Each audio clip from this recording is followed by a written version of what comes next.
Você apontar para a câmera.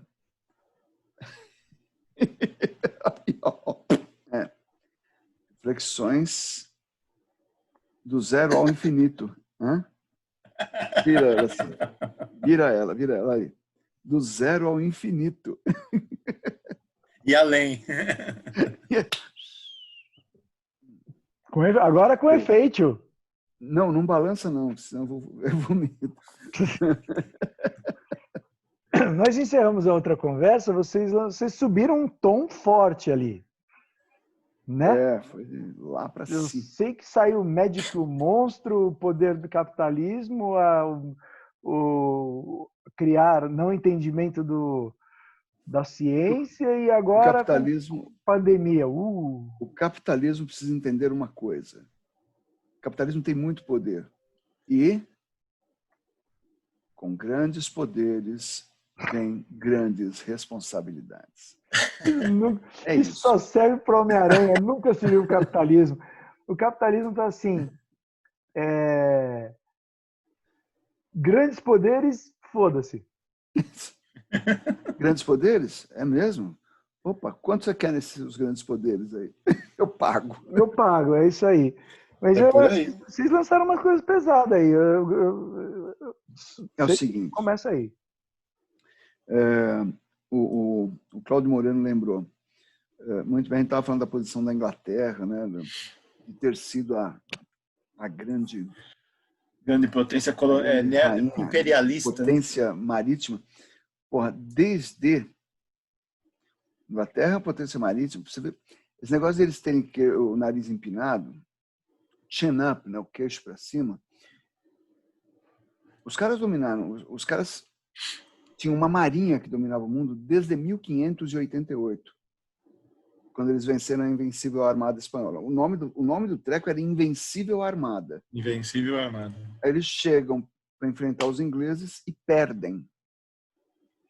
E a partir daí os ingleses falam, o negócio é todo nosso. E aí os caras vão e perdem esse status, mas mantém a coisa do nariz empinado. Já que nós não somos os mais ricos, seremos... Estamos falando de James Bond, né? Já que nós não somos os mais ricos, seremos os mais charmosos, aqueles que não apesar de suas excentricidades, mas por causa delas, são melhores que os outros. Agora estou falando de Sherlock Holmes. E essas coisas passam para o grande público, devolvendo para o grande público uma coisa que ele tem muito forte, que é medo. Medo de... Atenção, o medo nem sempre gera violência, né? A pessoa com medo ataca mais. Às vezes a pessoa com medo ataca de uma outra maneira que não seja violência física. Por exemplo, tem um tipo de comédia criado na Itália no Renascimento, no século XVI, que é a comédia dell'arte, que é feita muito no improviso, ela é muito boa, muito engraçada. Se você já riu de Charlie Chaplin, de Gordo e o Magro, Os Três Patetas, Chaves, Os Trapalhões, se você já riu de algum deles, você já riu da comédia dell'arte. Tá? E a comédia dell'arte tinha 3 tipos que eram muito característicos e eles eram os vilões. Se você riu do Alto da Compadecida, você também riu da comédia dell'arte. Eram os vilões.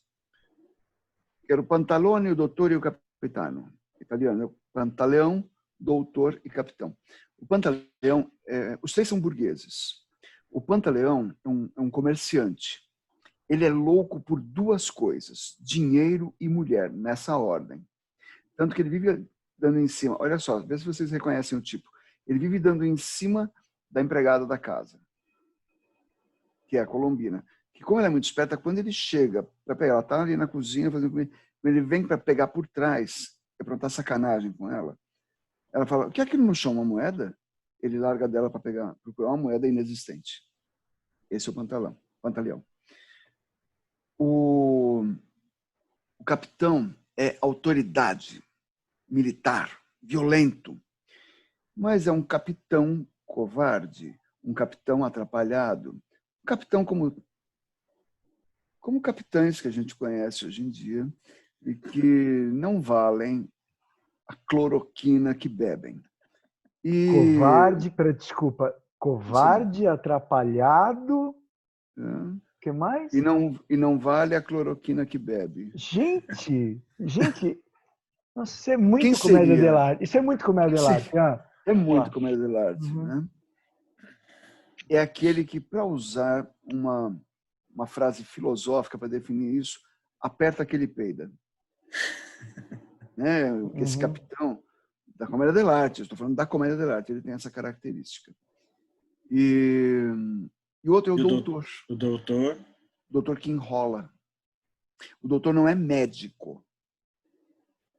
Na comédia dell'arte ele tem um médico, é o médico da peste negra. O doutor é advogado. Ele fala, não fala bonito, ele fala difícil. É nesse falar difícil que ele enrola. Tem um personagem na Praça é Nossa, que é feito pelo Saulo Laranjeira, que é um político lá, mas eu não lembro o nome dele. É um deputado. Você vai procurar, Cláudio? Saulo Laranjeira. É um deputado corruptíssimo. E quando o Carlos Alberto de Nóbrega, lá o escada, né, o maior escada do Brasil, do mundo, talvez. Quando o Carlos Alberto de Nóbrega vira, explica então como é que você pegou esse dinheiro. Explico.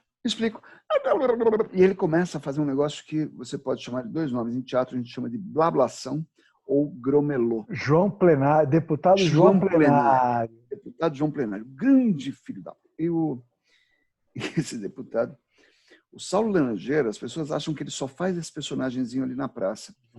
Ali na praça ele só faz esse personagem.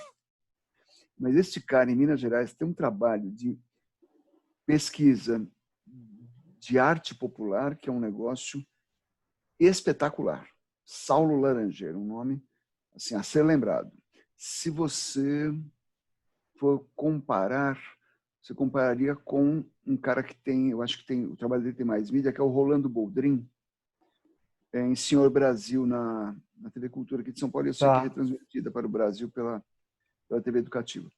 Pois bem, o doutor enrola. E eu, que sou povão, e eu, artista, que estou escrevendo o roteiro da Comédia dell'arte, eu boto sempre o capitalista, o sábio e a autoridade, eu boto os três sempre para perder. Eles sempre perdem na Comédia dell'arte, enrolados pelo povo que é mais esperto. É esperto porque precisa sobreviver. Então, esse negócio de ter um pé atrás com a ciência, lá no século XV, em Veneza, quando inventaram esse negócio, isso já era verdade lá. Esse cara sabe demais.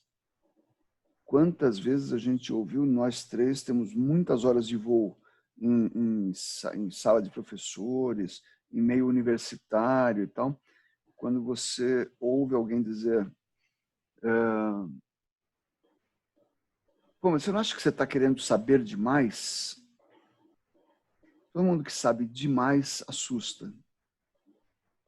Então, já vi isso em debates também, debates acadêmicos, entre professores de universidades, e um cara fala, mas de onde você... Qual é a fonte disso que você está falando? Se você disser, fui eu que pensei, não vale. Bom, aconteceu comigo.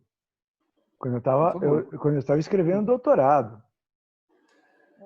Aí uma doutora me perguntou, com base no que você fez isso? Bom, eu usei tal autor e todos esses casos, esses fatos ocorreram comigo na minha trajetória profissional. Assim, aí eu ouvi assim, você não tem maturidade intelectual para discutir isso. Eu falei, tudo bem. Mas por que causa tanto espanto, Cláudio? Você levantou lá no comecinho, no finzinho do outro vídeo. Por que é tão complicado? Então, a gente tem que lembrar que, assim, a Inglaterra, ela reinou lá também o protestantismo anglicano. Isso também vai para os Estados Unidos, e a gente sabe que a União Soviética tinha um pé atrás com as questões religiosas. Mas o que acontece? A religião, esse teor teológico, faz com que a ciência seja vista como algo pernicioso, porque é o ser humano tentando encontrar respostas fora do métier da igreja, fora do discurso bíblico, fora da palavra, fora de Deus, fora da Bíblia. E isso faz com que a pessoa tenha uma certa independência. E a pessoa independente, ela não precisa da igreja, e ela talvez possa até não precisar do Estado. Então, a ciência é visto como algo pernicioso. Ela existe, ela é tolerável, a gente manipula, mas ela não pode se sobrepor. Por isso que no discurso teológico, normalmente, se há dúvida em relação à fé e à razão, automaticamente a fé passa por cima. Porque como ela não é palpável, não dá para medir, pesar e calcular, né? Não é mensurável, ela fica para trás porque Deus é invisível, etc. Então ele teria um poder acima. Então, qualquer discussão teológica, ela cai por terra com a ciência porque ela está acima da ciência. Por isso que ela é vista como algo perigoso, né? Que gera médico e o monstro. Tem o médico e o monstro e o Frankenstein. Sim. É o ser humano brincando de Deus. Exatamente, exatamente. Aliás, no Islã, o costume, a cultura islâmica diz que quando você é um acadêmico, por exemplo, e termina de fazer uma exposição, por mais brilhante que seja, blá, blá, blá, blá, blá, e essa é a nossa conclusão. Alá, porém, é mais sábio. Ah, sim, isso... Tenho que determinar isso. É. Eu acho genial que eu aprendi na aula do professor Marco Guerra, que eu não sabia até então, que o médico e o monstro, que é a explicitação de tudo isso que nós estamos falando, concebe o monstro como um homem belo. Sim. Ele é monstro interior. Ele é bonito. E aí, o Jerry Lewis, em Professor Aloprado, e depois o nosso amigo Murphy, eles dão vida exatamente porque o médico o monstro nunca foi feio. Não. Né? E é aí, muito louco, porque ele é genial. Ele é genial, mas ele é um monstro. Tem uma versão do Frankenstein que é o Frankenstein é bonito. Eu não lembro, faz muito tempo que eu vi. Totalmente diferente do que a gente imagina como uma coisa monstruosa. Eu acho que Ele é uma derivação em cima disso daí também. Que faz bonito, sentido sedutor, também. etc. Só que ele é do mal, né? Aí que tá. Então ele... E isso daí é o romantismo. Sim. É o gótico romântico. Por quê? Victor Hugo, que escreveu a obra mais conhecida dele é Os Miseráveis, mas ele escreveu um outro romance que se chama Notre-Dame de Paris, que em português seria Nossa Senhora de Paris, que é o nome da igreja, lá da catedral, aquela que pegou fogo ano passado. Que aqui no Brasil a gente conhece como o Corcunda de Notre Dame. Corcunda de Notre Dame. Na peça que ele escreveu 2 anos antes, chamada Cromwell, ele escreveu um prefácio, ele publicou a peça, ele escreveu um prefácio que você vai encontrar na internet com o nome de Prefácio do Cromwell ou o título mesmo do prefácio, que é Do Sublime e do Grotesco. Este prefácio é o manifesto, é a base intelectual do romantismo no teatro, no romantismo em geral, né, mas principalmente no teatro. É o manifesto do romantismo. Quando ele diz, ok, para ter obra de arte mesmo, você tem que ter na mesma história o sublime e o grotesco. Sublime já é uma categoria estética lá de Kant, do século XVIII, quando diz que existe o belo e existe um negócio que está para cima do belo, que é o sublime. Eu queria que você... Nossa, eu já tive algumas experiências de encontro com o sublime e você fica completamente sem ação. Uma delas foi em Veneza, entrando na Catedral de São Marco. Que eu já tinha visto foto da catedral toda e tal. E, inclusive, tinha uma obra na entrada que eu quase não entrei. Eu tive que contornar ali um tapume e entrei junto com outras pessoas do mundo inteiro. E eu entrei, dei 10 passos dentro da igreja, aí eu olhei. Vi aquilo tudo e comecei a chorar. Não porque eu tenha lembrado de alguma coisa, porque eu tenha reconhecido alguma coisa, porque é lindo demais. É arrebatador, é síndrome de Florença. Chama Isso. esse estigma aí. E tem tem uma música de Bach que se chama Ária na corda Sol. Que se eu tiver, que é essa música, ou o quarto movimento da Nona Sinfonia de Beethoven, se eu tiver distraído, eu entro na mesma coisa, no mesmo estado de êxtase. E o grotesco, ao contrário, grotesco vem do italiano grota, que quer dizer caverna, gruta. Sim, Então, aquele negócio que é tão feio que tem que ficar oculto. São os dois extremos. E aí, quando você lê isso daí, você fala, tá, mas como seria um exemplo disso? É só pegar outra obra do Victor Hugo, chamada O Corcunda de Notre Dame. O Corcunda, o Quasimodo, é o nome dele, né? Porque ele é uma praga de mãe de tão feio. Ele é horroroso. Ele é feio de tudo. E é enhampando as ideias também. O cara é todo mal diagramado.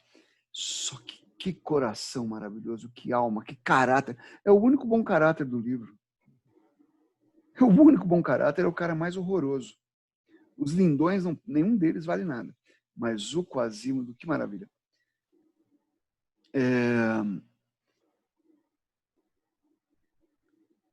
Tem um ditado para isso. O diabo não é tão feio quanto se pinta. Se ele fosse aquele horror todo, já não basta ele ser o príncipe da sedução? Eu falei, aguardem, espectadores queridos. A gente ainda vai fazer uma jam, nós três, falando de... Anjos, demônios e marketing. Santos ou anjos? Eu não lembro. Anjos, demônios e marketing. Isso. Anjos, demônios e o Claudinho fala de marketing. Isso. Tudo bem. Ok, a gente com essa deixa a gente encerra por esse, tá? Aqui é camisa, velho. Aqui, ó. Falou. Eu defenderei as cores dos demônios. A gente discute mais no próximo. Feito. Vou desligar. Tchau. Tchau. Falou, moçada.